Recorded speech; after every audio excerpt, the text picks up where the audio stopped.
Salutare tuturor!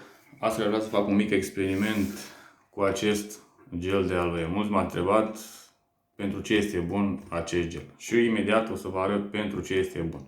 Și de ce este bine să-l consumăm. Deci acest gel și o jumătate de lămâie. O să o folosim. Și lămâia este bună și eu am folosit lămâie, are vitamina C, este foarte bună. Nu zic nu. Însă vreau să vă arăt ce poate să facă acest gel asupra organismului nostru. O să avem nevoie de 2 borcane. O să le umplem pe rând cu apă, aceeași cantitate de apă în amândouă borcanele. Imediat 1.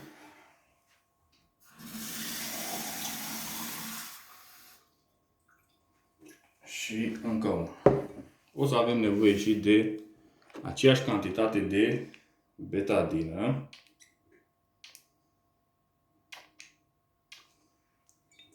O dată aici.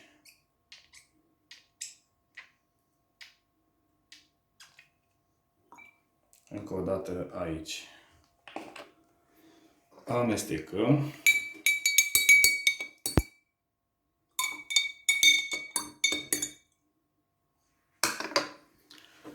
Cam așa arată intestinul nostru, plin de reziduri și toxine.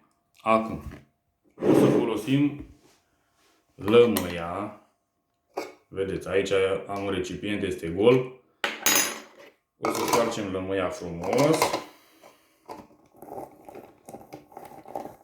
Imediat.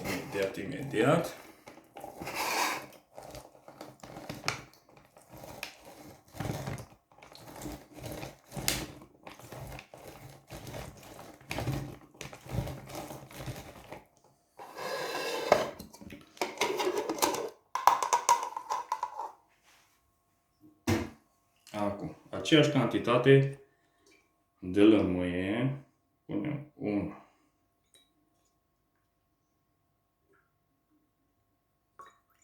2,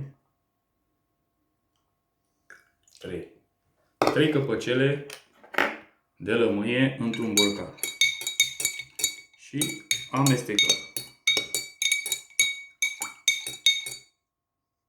Bun.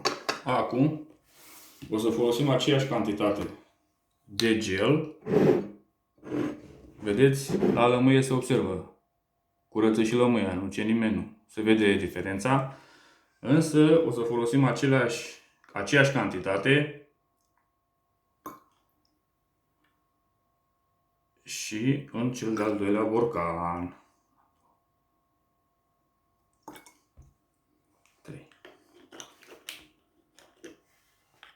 Și amestecăm.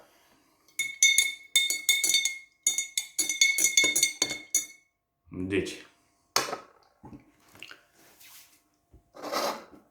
cum spuneam, și lămâia este bună, sănătoasă, conține vitamina C. Însă, se vede diferența folosind acest gel. Așa arată colonul nostru, intestinul nostru cu orice altceva și așa va arăta dacă o să consumați acest gel de aloe. Eu vă mulțumesc și vă aștept cu comentarii. O zi frumoasă tuturor!